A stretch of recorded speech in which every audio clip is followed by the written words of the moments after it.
All right, so Chief, we just learned who the officer is. Right. What do you want people to know about Officer Rine? He's a 7-year veteran of this organization. He has been decorated in this organization. I personally talked to him after this incident, and he's also taken it hard. And before we go any further, I do want to offer my condolences to the Brisbon family and to my officer and his family, because this is a tough time for all of us, including our police department. Why is it so tough for the police department? There is I believe every officer of this organization comes in because they want to help people, and we want to reduce crime. I don't know of any officer that wants to be involved in a police shooting. I've never seen that. After 36 years of policing, I have seen a lot of officers who have been through this, and it's a tough thing to go through. We've been hearing these protests for the past week or so. Why did you feel like it was important to speak out now? Because I think it's important to allow a community to voice their emotion. And it was important for us, and it's important for across the United States, for law enforcement agencies to allow people to express themselves. What I found made me very proud of Phoenix was that our community came out. They expressed that emotion. They expressed their concerns, their opinions, what they needed to know. And I wanted to allow them to do that. And what I saw was no arrest here, nothing broken. And the community was allowed to present their emotion to us. And now we can respond to that. My response occurred last night. We had another protest, no arrests. Nothing broken, nobody hurt. I decided last night that I would release the name of the officer today. Do you feel like the anger in this community is warranted, given what happened and what we know about the victim and the incident and the facts that we know as of now? You know, that's not a personal opinion issue for me. The fact is, I don't tell people how to feel, but we've got to be sensitive to how they feel and to be able to respond back. So I want our community to express their emotion. I think that's very important. But we can learn from that, and we can come to conclusions that'll make that partnership even stronger. The Phoenix Police Department has tried very hard to bridge community support and to bridge partnerships and communications. And Phoenix is not Ferguson. You haven't seen those types of demonstrations here. I think that's important. The issue, there was always an unarmed black man, and the race issue always gets brought up. Mm-hmm. Is it fair to characterize this as a race issue? What's happening right now with this case is that? You know what? I don't see it as that, but I will tell you this. Again, I don't tell people how to feel, and people have to be able to express their emotions. I think it's important to allow people to vent their feelings, to vent their frustrations, and ultimately what I want to deal with is the facts. You know, I don't want to label it a race issue. I don't want to label it anything. I want to deal with the facts that are presented to me, because I have to make some decisions based on this issue. And so does the county attorney's office, and maybe even a grand jury if it goes that far. I don't know. But the fact is we have to make our decisions based on the evidence and the facts that are presented to us. And I think it's very important for us to remember that. The facts as we know them right now, and I know we're not going to get into the details of what happened, but at least from what's been released and what's been talked about, we have a guy who had his hand in his pocket, who ran from officers, didn't follow their commands, got into a physical fight with an officer who thought he had a gun. Is that message getting lost here? You know what? All we can do is present the facts. You know, all we can do is present the facts. We want to be transparent with this community.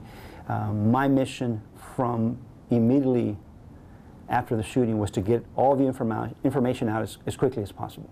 I wanted people to have facts so they didn't invent facts. Look, I'll use the president's words, there is a simmering distrust of our police department across the nation right now. I don't want Phoenix to be a part of that. I want us to have a relationship between the police and our community for all of us to understand that fighting crime is a shared responsibility and ultimately will give us a better quality of life. And I think that's what we all strive for. I'm sure you saw his 9-year-old daughter out there last night. I spoke to her, and she wrote a letter to the officer that she read to us. And one thing she said in there was, "Why did you have to shoot my dad? Of all the options out there, why did you have to shoot him?" Do you have any answer to her? Is there something you can say to her? That was seeing her last night, seeing her emotion is something that certainly is it tugs at my heart. It tugs at all of us' heart. You know, I feel bad for her and her family. Again, I offer my condolences to the Brisbon family. I don't think there's anything that I can say to heal that hurt. But we do have a responsibility to look at the facts here and to provide our community with all these facts and let the facts speak for themselves. Given the distrust you just mentioned, what can you say to all those people who don't trust the police, that there's going to be an investigation that, you know, is impartial and going to be fair? Yeah. There has to be a public trust between the police and our community. I think Phoenix has proven in the past that we can hold ourselves accountable, as in one of our former officers, Richard Brisbon, and the route that took in relation to prosecution. I know for a fact that our department has been transparent. We have held officers accountable, and I think it's important for our community to trust the police, trust us to do our job, trust the fact that our investigation will be independent, the county attorney's investigation will be independent, and the medical examiner's investigation is totally independent. If you could, if we could just talk kind of big picture here, with officers and engaging in force. At what point, when you're a police officer, do you make that decision that you got to pull your gun out, as opposed to, you know, your taser, pepper spray, any other means? If you could take me through, I know it's hard to say what's going through everybody's mind, but in part of your training, at what point do you make that decision that it needs to be lethal, it needs to be a gun, as opposed to something non-lethal? Look, whenever an officer finds themselves in a position where they feel in danger for their life or somebody else's life, that option has got to be something that they need to consider. We have a responsibility to protect other people's lives as well as our own. We want to go home too. So from that standpoint, there's a number of scenarios that we can walk through, but the fact is that for every scenario that I give you, there's going to be some that I haven't touched on. I want to get back to where we're at today. You know, let's look at the facts. Let's do our investigations. Let's do our due diligence. Get that information out to the community as quickly as possible, and let the facts speak for themselves. Mr. Brisbon, and I know we don't want to get into the specifics, but there's just been a lot of stuff put out there about where he was shot, and I wonder if you could just put it to bed right now. There are people in the protesters saying he was shot in the back. Can we talk about that at all? You know, a lot of that information is still part of this investigation that we're going to rely on the medical examiner's office to make some hard conclusions on. Again, I think we need to wait on the evidence that's being processed. The standard operating procedure, and that sounds kind of cold and callous, but the fact is that there is a standard operating procedure that you have an incident, you have an officer involved in a police shooting, and you go through a process of getting that information out. Once you've done your due diligence and you feel that you can protect the officer and that information needs to come out, it needs to come out.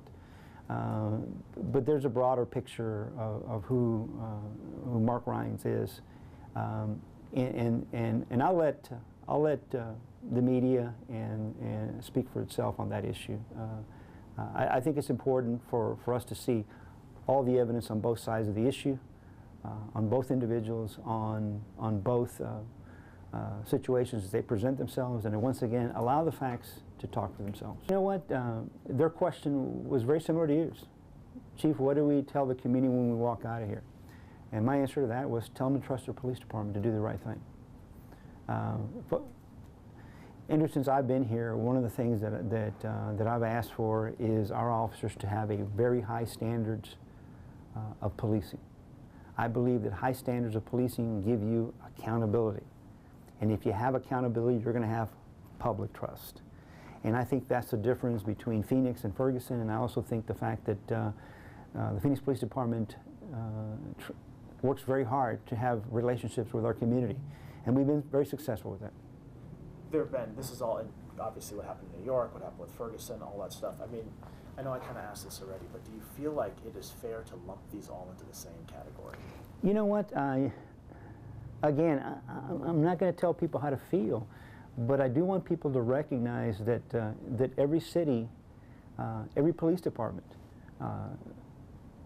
handles crises in a different manner. I'm very proud of the way we've handled ours, and I'm proud of our community. And I want to take this opportunity to thank them, because you know what? When you have a demonstration with 200 people out there, hey, we need their cooperation as well.